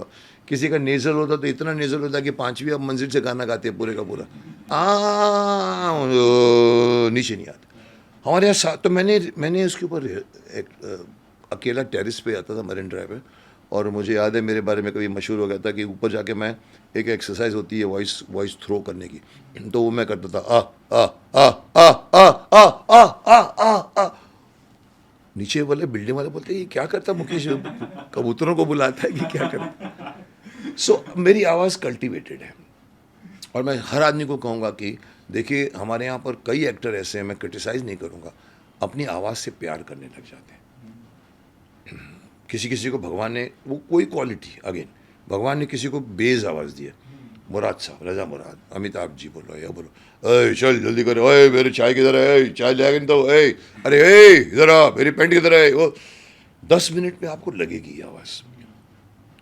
उसके कंपेयर में कहो, अरे चाय कहाँ है यार, अरे चाय कहाँ है, ओए इधर है, समझता है मेरी बात को। आ करते हैं ना, तो वो इंटरेस्टिंग भी लगती है। जो दिलीप साहब ने किया, एक ए भाई, हमारे यहाँ ये जो एक्टर होते हैं ये बोलते हैं ए भाई। There is I would say it is on the one source, Saregama के बीच में चल रहा है, बट सारे गामा पादा नीसा में जाना चाहिए एक्टर को। तो आपके नसीरुद्दीन शाह करते हैं, अच्छे एक्टर हैं जो करते हैं, जो ऊपर नीचे वेरिएशन कोई नहीं करता। उनको अपनी प्यार हो जाता है वॉइस से, और वो उसी में रहते हैं। मैं उनको ठीक नहीं बोलूँगा, आपको अपनी आवाज़ पे कम करके बहुत से एक्सरसाइजेज हैं, but so you are right, मेरी आवाज़ थी नहीं, बन गई। देश में 9 लाख गुरुकुल थे, आप कई बार कह चुके हैं, और आप वकालत भी करते हैं कि गुरुकुल फिर से आने चाहिए। कुछ जो आपके क्रिटिक्स हैं, जो आपके आलोचक हैं, वो कहते हैं कि मुकेश जी इंग्लिश को देश में बैन कराना चाहते हैं, क्या ओपिनियन है आपका? मैं बैन कराना चाहता हूँ, बोलिए आपको मालूम है इज़राइल में, ये मैं इमीडिएटली आपने मुझे उकसा दिया तो मुझे इज़राइल की बात पहले बोलना चाहता हूँ। इज़राइल के प्रेसिडेंट, आज से पता नहीं 50-25-100 साल पता नहीं कौन सा प्रेसिडेंट था, उनको सडनली कुछ बातों में उनके मंत्रिमंडल ने कहा, सर हमारे यहाँ तो लोगों को हिब्रू नहीं आती, हिब्रू उनकी मातृभाषा। बोला क्या? बोला 65% 80% को हिब्रू नहीं आती। मैंने क्यों आई? बोला वो इंग्लिश से जानते हैं, इंग्लिश जानते हैं। एक काम करो, कल सारे जितने भी अंग्रेज़ी के लाइब्रेरियों में किताबें पढ़ी हुई हैं लेकर आओ, मेरे यहाँ पर सामने आके सब जला दो। सब जलाया उन्होंने। और बोल दिया, लोगों को बोल दिया कि हिब्रू नहीं बोल पाओगे ना तुमको राशन पानी नहीं मिलेगा। 6 महीने के अंदर अंदर 70% लोगों को हिब्रू आ गई। ये होता है अपनी अपनी लैंग्वेज से प्यार। और हमारे गुरुकुल 1836 में लॉर्ड मैकॉले आया था, जब हम लोग गुलाम थे। 57 का गदर तो बाद में हुआ। उसने आके 6ठी क्लास में अंग्रेज़ी डाल दी, कंपल्सरीली अंग्रेज़ी। उसके पहले में गुरुकुल थे, 9 लाख गुरुकुल थे, उसमें 7 लाख गुरुकुल जला दिए उसने, और बोला कि आज से अंग्रेज़ी पढ़ी जाएगी। साहब उस ज़माने से लेकर आज तक आदमी, जो बच्चा बड़ा होता है उसको मदर टेरेसा मालूम होती है, उसको इंग्लिश का पूरा लिटरेचर है, कॉन्वेंट स्कूल में पढ़ने वाले हैं, उनको ये नहीं मालूम महाराणा प्रताप कौन है, उनको ये नहीं मालूम शिवाजी कौन है, चंद्रगुप्त मौर्य कौन है, गुप्ता वंश कौन सी है। ये जबकि हम लीड करते थे। कारण क्या है कि इन्होंने एजुकेशन सिस्टम चेंज कर दिया। तो मैंने अभी मैं अभी गुरुकुल होकर आया, यहाँ पर चंबूर में एक ज्ञान कुल है, बहुत मैं इम्प्रेस हुआ उन बच्चों के नॉलेज, संस्कृत में बोलते हैं। मैंने कहा 6ठी क्लास में आप डाल दीजिए, संस्कृत को डाल दीजिए कंपल्सरी। वो बच्चा SSC तक आते हैं तो संस्कृत में बात करेगा। हमारे लिए संस्कृत क्या पंडितों की भाषा हो गई। ओम आइंग रिंग क्लिंग चामुंडाई विचे, सब क्या बोलने का, ओम आइंग रिंग क्लिंग चामुंडाई विचे स्वाहा स्वाहा। हम लोग रोज़ 1.5 घंटे बच, लेकिन किसी को मीनिंग नहीं मालूम है। आइंग क्या होता है, हिंग क्या होता है, क्लिंग क्या होता है, एक मंत्र है, पंडितों की भाषा। और हमारे संस्कृत में लाखों पांडुलिपियाँ पड़ी हुई हैं जिसको डिकोड नहीं किया, और जर्मन लोगों ने उनके श्लोकों को ट्रांसलेट करके कोड करके दवाइयाँ बनाई हैं। तो मेरी ये अभी मांग है, मैं बोल चुका हूँ, 6ठी में जैसे मैकॉले ने इंग्लिश डाली थी, साहब मैकॉले चला गया, इंग्लैंड चला गया, अंग्रेज़ चला गया, अंग्रेजियत क्यों पड़ी है हमारे पास? धक्का मार के निकालो ना। क्यों हमारे यहाँ पर जज बोलता है मिलॉर्ड, वही क्रिमिनल प्रोसीजर कोड चल रहा है, मिलॉर्ड के बदले महोदय क्यों नहीं बोल सकता, श्रीमान महोदय क्यों नहीं बोल सकता, मिलॉर्ड। कहीं ना कहीं हम जी रहे हैं वो अंग्रेजियत, जिसका मुझे बहुत बहुत एतराज़ है। लेकिन अंग्रेजी ग्लोबल लैंग्वेज माना जाता है। आप अंग्रेजी को सेकंड लैंग्वेज दीजिए ना, फर्स्ट। जैसे देखो उसने क्या, जब इंग्लिश डाली थी तो क्या बाकी लैंग्वेज बंद थोड़ी हो गई थी, बट कंपलसरी सिखा के कॉन्वेंट स्कूल बनाता गया। आप अपने को, मैं तो यहाँ तक बोलूँगा कि हिंदी को आप राष्ट्रभाषा बना दीजिए। एक आदमी जो व्यापारी करता है कश्मीर में, तमिलनाडु में जाता है तो वो बोलता है हिंदी इल्ले, हिंदी नहीं आता हमको, हिंदी नहीं आता। क्यों भाई, कौन सी लैंग्वेज आती है उनको? अपनी तमिल, तेलुगु, मलयालम। और वहाँ के नॉर्थ वाले, Hindi is the most popular language because of the films, Hindi films.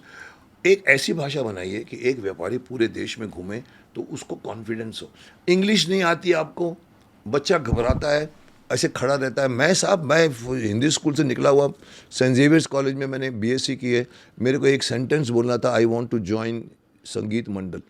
तो मैं फ्रेम कर रहा था, कैसे बोलूँ, आई वॉन्ट टू, मैं आपस में डिस्कस करके मैं जाके बोला आई वॉन्ट टू ज्वाइन। साहब ये हिंदी पढ़ा हुआ, गुजराती पढ़ा हुआ, मराठी पढ़ा हुआ, वो इनिबिशन में आ जाता है। और वो एक्चुअली लड़का जो इंग्लिश होता है फटाफट बोलता है, उसको एडमिशन मिलती है। क्यों? हमारे देश में हमारी ही भाषा नहीं, एक विदेशी भाषा को लेकर बैठ गए।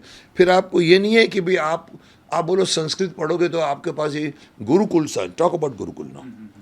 गुरुकुल में 13 साल का बच्चा सब कुछ जानता है। जो आज मोदी जी बोलते हैं स्किल में क्या आता है आपको? बुनना आना चाहिए, अब प्लांट लगाना आना चाहिए, कारपेंटरी आनी चाहिए, कपड़ा कैसे करते हैं, पेंट कैसे करते हैं।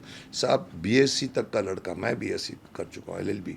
साहब किसी को बोलो आप मेरे घर का ये वायरिंग चेंज करें, अरे बेटा देख वो देखो उधर स्विच चला गया है, वो फ्यूज़ चला गया। साहब उसको नहीं आता। अरे कारपेंटर, उसको बुला लो ना, इलेक्ट्रिशियन को। वही आदमी साहब 13 साल का होता है ये गुरुकुल में, उसको सुबह 4 बजे उठा देते हैं, उसको यज्ञ कराते थे। मेरे को पता है, जो मेरे टीचर थे उन्होंने बताया मेरे को, मुकेश जी मैं गुरुकुल पढ़ के निकला हूँ। मैंने कहा गुरुकुल में क्या होता है? बोलते सब चीज़ सिखाई जाती है। आज अगर मेरी ज़िंदगी में कोई बिज़नेस मेरा ड्रॉप हो जाए तो मैं दूसरा बिज़नेस करने को रेडी हूँ। जबकि हमारे जो ग्रेजुएट जो होते हैं, जो इन्होंने सिर्फ साइंस पढ़ी उनको साइंस मालूम, कॉमर्स पढ़ा उनको कॉमर्स मालूम है, साइंस नहीं मालूम है। ये सिस्टम, रटाफिकेशन की सिस्टम हमको निकाल देनी चाहिए। The education system should be revamped, totally revamped. और अब मैं समझता हूँ, मैं जो बोल रहा हूँ 10 साल से, धीरे धीरे सुगबुगाहट शुरू हो गई है।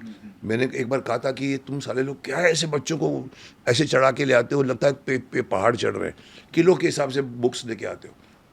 और पहले हम लोग ऐसे पकड़ते थे बैग को और ऐसे पकड़ के फेंक देते थे। आज ये ऐसे करके, अभी साहब पेपर में आया था बीच में, उन्होंने डिसाइड किया कि जिस जिस जिस सब्जेक्ट का लेसन होगा उस वो वाली आज बुक लेकर आओ। तो हो रहा है चेंज, और अभी धीरे धीरे डालिए आप। हमारे देखिए, हमारे देश का इतिहास दूसरों ने लिखा है, बाहर वालों ने लिखा। तो गुरुकुल के मैं गुरुकुल को पुश करना चाहूँगा। मैं ये नहीं बोलना चाहूँगा कि पेड़ के ऊपर बैठ के राम और लक्ष्मण पढ़ते थे, ऐसा नहीं साहब। अपनी बंद क्लासेस के अंदर बैठ के आप बात कीजिए, गुरुकुल की शिक्षा सिखाइए, शिक्षा दीजिए। वो ज़रूरी नहीं है कि दाढ़ी लगा के आप संत बैठ के पढ़ाएंगे, आप ही पढ़ाइए, बच्चे भी बड़े पढ़ें। लेकिन सर ये भूगोल, ये बीज गणित, ये अंक गणित, ये सब चीज़ें कुछ काम नहीं आती ज़िंदगी में। ज़िंदगी में काम आती है जब आप लोगों को बाहर घुमाया जाता है, आप लोगों को पंचायत दिखाओ, हॉस्पिटल दिखाओ, go them to the show the court. वो हमारे यहाँ पर रट के पास है, मैं भी वैसे पास हूँ। तो अभी मैं शिकायत कर रहा हूँ कि गुरुकुल को वापस लाया जाए। कोई आपने शक्तिमान किया 7 साल तक, महाभारत किया, कोई मेमोरेबल फैन मेमोरी है? कोई फैन आता है? भरे पड़े हैं, मतलब right from Mahabharat till Shaktimaan इतनी बातें होती हैं, इतनी कहानियाँ होती हैं कि गिनना पड़ता है। मुझे याद है एक बार हम एक ट्रेन में थे, लखनऊ, हमको सब 3 फ्लाइट मिस हुई। हम लोग लौट रहे थे इलाहाबाद से, और मेरे को विश्वामित्र के लिए शाम की फ़्लाइट जाना पड़ना था। हमको मिस हो गई तो हमको मजबूरन एक ट्रेन में बैठना पड़ा। बोला सब ट्रेन में जाएंगे, 10 बजे जाती है लखनऊ से। हम लोग वहाँ पहुँच गए थे बाई कार, वहाँ से यहाँ। तो मैंने कहा हाँ चलो। तो बोला दिल्ली जाएगी, दिल्ली से आप फ्लाइट पकड़ लेना। मैं और गूफी पेंटल, शकुनी मामा, हम लोग उधर से एक कवि सम्मेलन रन करके आ रहे थे इलाहाबाद के आगे, सतना है पता नहीं। और पता लगा हम लोग जब ट्रेन में अंदर बैठे, टिकट हमारे पास नहीं। 10 बजे पहुँचे, फर्स्ट क्लास के पास जाके टीटी खड़ा होता।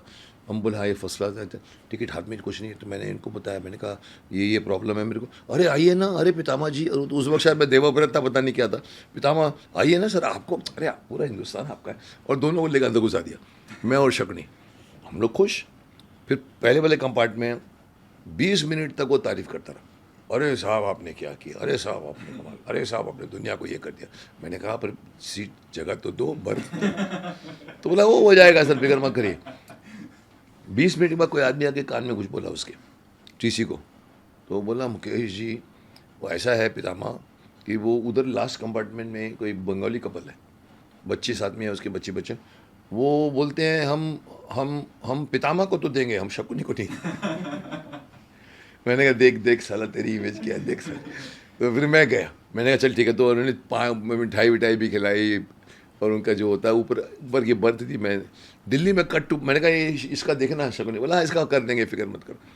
उतरे हम लोग बाहर, जब वापस आए तो टीसी, आइए सर आपको मैं ऊपर छोड़ के आता। मैंने कहा सर पैसे तो ठीक। अरे साहब हिंदुस्तान आपका है क्या, चलिए। लेकर गया फ्री ऑफ चार्ज में। आप देखो ये कहाँ है, किस देश में ऐसी श्रद्धा होती, कहीं नहीं मिलेगी आपको। तो ऐसे बहुत सारे सीन, ऐसे बहुत सारे हैं जहाँ लिटरली लोग, मतलब मजाक तो ये होता है कि बड़े लोग आते हैं मेरे पैर छूते हैं, फैमिली होती है, उम्र के दादी दादा होती है, करके पैर मेरे को बोलना पड़ता है आयुष्मान भव।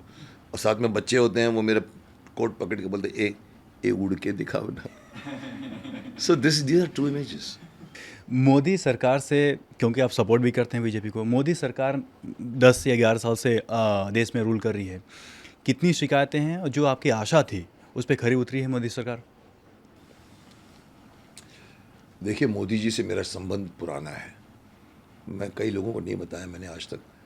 जब भुज में अर्थक्वेक आया था 2001 I suppose 2002, Shaktimaan 97 peak, at that time there was my brother from factory में मेरे को बताया मुकेश एक नरेंद्र मोदी का फ़ोन आया था कोई, he was not CM that time, प्रचारक थे, उनका फ़ोन आया है, वो बोल रहे हैं हमको शक्तिमान की आवश्यकता है। मैंने कहा क्यों? बोला नहीं, वो बोलते हैं कि वहाँ पर एक्चुअली आ सकते हैं मुकेश जी वहाँ पर शक्तिमान। तो मैंने कहा अच्छा ठुक। मैंने सुषमा स्वराज जी को फ़ोन लगाया, मेरे अच्छे रिलेशन थे। मैंने कहा सुषमा जी ये क्या है? बोला हाँ मुकेश 67 बिल्डिंगें गिर चुके हैं वहाँ पर, लोग बच्चे घर के बाहर बैठ के सोते हैं, अंदर नहीं जाते, इतने डरे हुए हैं, तुम जा सकते हो? 3 दिन में शक्तिमान के कॉस्ट्यूम में वहाँ गया, राजकोट उतरा, ड्रेस चेंज की, अशोक भट्ट हेल्थ मिनिस्टर मेरे साथ में थे। गाड़ी में हम लोग सुरेंद्र नगर हड़वद करते करते रास्ते में मासिस को मैं बात करते करते करते करते अहमदाबाद में मैंने painting show, next day helicopter से मुझे भुज लेकर गए, वहाँ पर मैंने कच्छियों को तो मैं ये बता रहा हूँ कि नरेंद्र मोदी जी को उस वक़्त मैंने शक्तिमान बनकर मैंने उनको ऑब्लाइज किया, जब उस वक्त सीएम भी नहीं थे। पता लगा बाद में पता लगा कि वो सीएम बन गए। तीनों उनके फंक्शनों में अटेंड किया, मेरे को बुलाया उन्होंने जो तिलक लगवाते हैं। और उसके बाद जब वो जाने लगे पीएम बन के, मैंने एक मैसेज भेजा था, मैंने कहा देखो मुझे खुशी है आप जैसे लोग अभी पॉलिटिक्स में आ रहे हैं, मुझे लगता है पॉलिटिक्स पॉजिटिव हो रही है। और वो बाद में गए, उसके बाद से मेरा कोई कांटेक्ट नहीं हुआ। मैंने उनको ये कहा कहीं ना कहीं I have been seeing me कि जो वो कर गए किसी ने नहीं किया।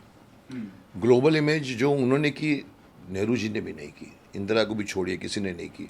आज बाइडन पीछे से आके उनको टच करके मिलता है, आज दुनिया भर के बड़े बड़े लीडर आके उनको गले मिलते हैं, जिनको पता भी नहीं था कि गले मिलना क्या होता है। वो कर करके उन्होंने कर करके, लेकिन कहीं ना कहीं मुझे शिकायतें थोड़ी सी होती तो मैं बोल जाता हूँ, छोटी छोटी बातें मैं बोल गया। मैंने जैसे ये बात कह दी, मैंने कहा ग्लोबल इमेज को छोड़िए, आप ग्राउंड लेवल पे देखिए। एक आदमी अगर शिकायत करता है तो वो विपक्ष ने करवाया है कि नहीं करवाया वो भी देखना अपना काम है। आप मौका क्यों देते हो किसी को शिकायत करने का?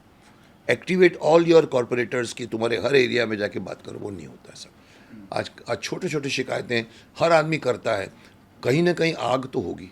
तो मेरा ये मानना है कि भूल जाओ कि आप अमेरिका आपकी कदर करेगा, चाइना कदर करेगा। आप थोड़ा सा पेन इधर करके देखिए, किसी माई के लाल की ताकत की आपको मोदी का कोई विकल्प नहीं है, मेरे माफ़ करना। आज मोदी जी की जगह पे कोई भी इतना बड़ा नहीं सोच सकता, कोई इतनी बड़ी विजन भी नहीं है। सब कुछ ठीक चल रहा है, लेकिन उसके बावजूद कोई कुछ शिकायत करता है तो आपको अपने को कसूरवार मानना चाहिए। You have to do something, yes responsible. तो ऐसी छोटी छोटी बातें। अदरवाइज मोदी जी का मैं ये नहीं कहूँगा कि मैं मोदी से, लोग कहते हैं अरे साहब आप तो अंध भक्त लगते हैं मोदी जी के। मैंने कहा मैं किसी का भक्त नहीं हूँ। आरएसएस और बीजेपी को मैंने वाजपेयी के ज़माने से अपनाया था। वाजपेयी जी को मैंने उस ज़माने में मैंने कैंपेनिंग किया था पूरे ऑल ओवर इंडिया में। अच्छा, पूरे इंडिया में 2000 में शक्तिमान बन के मैं सब जगह घूमता था। 2001 2002 उस वक्त वाजपेयी थे और मैंने जगह जगह कैंपेनिंग की। और उसमें मुझे याद है एक जगह पे मुंडे जी बैठे थे मेरे साथ में, हम लोग यूपी है पता नहीं कहाँ पर, हम लोग बच्चों को अब संबोधन कर रहे थे। हम लोग भागते थे यहाँ से 1 घंटे आगे और मुंडे जी जो अभी यहाँ के मुंडे जी जिनकी डेथ होगी, महाराष्ट्र के मुंडे, और हाँ गोपीनाथ मुंडे जी, तो वो प्रभारी थे। मैं यहाँ बैठा हूँ, वो एक बुज़ुर्ग था जो कैंडिडेट, और वहाँ पर बच्चे बैठे हुए सब, छत के ऊपर बच्चे, इधर बच्चे, नीचे बच्चे। और वो बच्चे तो बच्चे होते हैं, वो ऐं करेंगे, फिर वो ऐं करेंगे, फिर वो करेंगे, फिर मेरे को यहीं करते। मैं बोलता चुप, नहीं बैठ चुप, उधर से इशारा कर। और ये सडनली कैंडिडेट बुजुर्ग थे, वो बोल नहीं पाए, बीच में डिस्टर्बेंस होता। बोला मुकेश जी अगर आप थोड़ी देर के लिए चले जाए ना तो ये बच्चे सब चले जाएंगे। तो मैंने उनको देखा, मैंने कहा हाँ। तो मुंडे जी बोलते हैं इनको ये नहीं मालूम कि तुम यहाँ से गए तो सब चले जाएंगे, सब भाग जाएंगे। तो आई have done campaigning and I have literally gone. मुझे लगता था कि मैं बीजेपी की कैंपेनिंग कर रहा हूँ या शक्तिमान की कैंपेनिंग, लेकिन मेरी हर सभा में 15 रो बच्चों की होते थे जिनका कोई वोट नहीं होता था। और एंड में वाजपेयी जी के घर में खाना खाने गए तो वेंकैया जी बोलते हैं वाजपेयी जी को, Mukesh ji is securing our future votes. तो मैंने कहा साहब 3 बच्चों का 1 वोट बना लो, आपको मैं जिता दूंगा। तो मोदी जी के साथ मेरा, बीजेपी के साथ मेरा रिश्ता अभी का नहीं है, बहुत पुराना है। बट मेरे को, मैं तारीफ मोदी जी की भी करूँगा, योगी जी भी करूँगा। मैं बोलूँगा देश में कम से कम 20 योगी होना चाहिए। और योगी जी से कोई कनेक्शन है? योगी जी के साथ मेरा कनेक्शन नहीं हुआ, पर इत्तेफाक हुआ जब वो सीएम बने उसी वक्त मैं लखनऊ में था। अच्छा। तो मैंने कहा ये चलो मिलते हैं योगी जी से। और योगी जी के खिलाफ मैं कैंपेनिंग कर चुका हूँ। अच्छा। उनको भी नहीं मालूम। तो फिर कैसे मिलेंगे? ये भी समझने की कहानी है, ये भी शायद किसी का रहस्य खोल रहा हूँ मैं, कि मनोज तिवारी वो गोरखपुर से खड़े थे और मेरे को कॉल आया। अब आर्टिस्ट होता है, मुकेश जी आएंगे मेरे कैंपेनिंग में। मैंने कहा तेरे लिए तो आऊँगा जरूर। मैं एक फिल्म कर चुका था भोजपुरी, मैं और अर्जुन उनकी कैंपेनिंग में पहुँचे गोरखपुर में, और हम लोग बातें किया। मुझे पता भी नहीं सामने योगी खड़े हुए, योगी जी उस पर महंत थे और मशहूर। तो किसी ने मुझे कहा, बोला आप आपको पता है ये योगी जी कौन है? मैंने कौन? बोला बहुत बड़े हैं सर, पूरा वर्ल्ड है उनका यहाँ पर। मैंने कहा होगा, मैं तो मनोज तिवारी के लिए, और मनोज तिवारी हार गए। वही मनोज तिवारी आज बीजेपी में राष्ट्राध्यक्ष बन गया वहाँ का। तो मैंने उनके खिलाफ तो नहीं बोला, बट मैंने फेवर में बोला। और वही योगी जी जब सीएम बन के यूपी बैठे थे, मैंने कहा चलो मिलते हैं जाके। मैं गया उनके पास, बैठा है, मेरे को बिठाया सामने, ऐसे करके बैठे थे। अभी 8 दिन भी नहीं हुए थे उनके सीएम बने। तो मैंने उनको कहा, मैंने कहा सर आपने तो, अब उस वक्त उन्होंने पहली ओवर में ही मैंने कहा आपने सिक्सर मारने शुरू कर दिए। एक अंतिम सवाल है सर, हमारे फिल्म इंडस्ट्री में अवार्ड्स दिए जाते हैं, बहुत सारे जो एक्टर्स हैं सुपरस्टार्स हैं डांसिंग भी करते हैं। आपके हिसाब से जो अवार्ड्स है फिल्म इंडस्ट्री में उनका क्या रोल है? देखिए अगेन फिर वही होगी, मुकेश खन्ना ऐसा बोलता है, बट ये हकीकत है कि आजकल अवार्ड्स की कोई कीमत नहीं। एक ज़माने में फिल्म फेयर अवार्ड्स होते थे, दिलीप साहब को 6 बार अवार्ड, 8 बार अवार्ड, हम लोग उसकी फिल्म फेयर कलेक्ट करते थे। कटिंग मीना कुमारी को मिला, इसमें नूतन को मिला, प्रेस्टीजियस अवार्ड था, हम लोग नोट करके रखते थे। और फिल्म फेयर बहुत बड़ी बात थी। उसके बाद में स्टार प्लस स्टार आया, स्टार का कुछ वो स्टार प्लस नहीं, एक स्टार मैगज़ीन आई, कुछ दूसरी करते करते करते आज तो दुकान खुल गया अवार्ड्स का। कभी कभी मेरे को भी फ़ोन आया था, सर आपको अवार्ड देंगे, वो इतना पैसा चार्ज करते हैं। मैंने कहा ओए बैठ, मेरे को अवार्ड नहीं चाहिए। तो मैं अवार्ड्स से ज़्यादा रिवॉर्ड्स को मानता हूँ। और अवार्ड्स में फिर जो फंक्शंस होते हैं, they are more of a show for television to show it live afterwards. और उसमें एड्स भरे होते हैं। वहाँ शाहरुख ने डांस किया, उसने डांस किया, उसने। सो अभी अवार्ड्स शो की वैल्यू उतनी नहीं रही। मुकेश जी, आप यानी कि हमारे पहले देश के पहले सुपरस्टार, आप हमारे पॉडकास्ट पे आए, इसके लिए बहुत बहुत धन्यवाद। हम चाहेंगे शक्तिमान हम फिर से देखें। बहुत बहुत धन्यवाद सर। मैं भी देखना चाहूँगा पुत्र।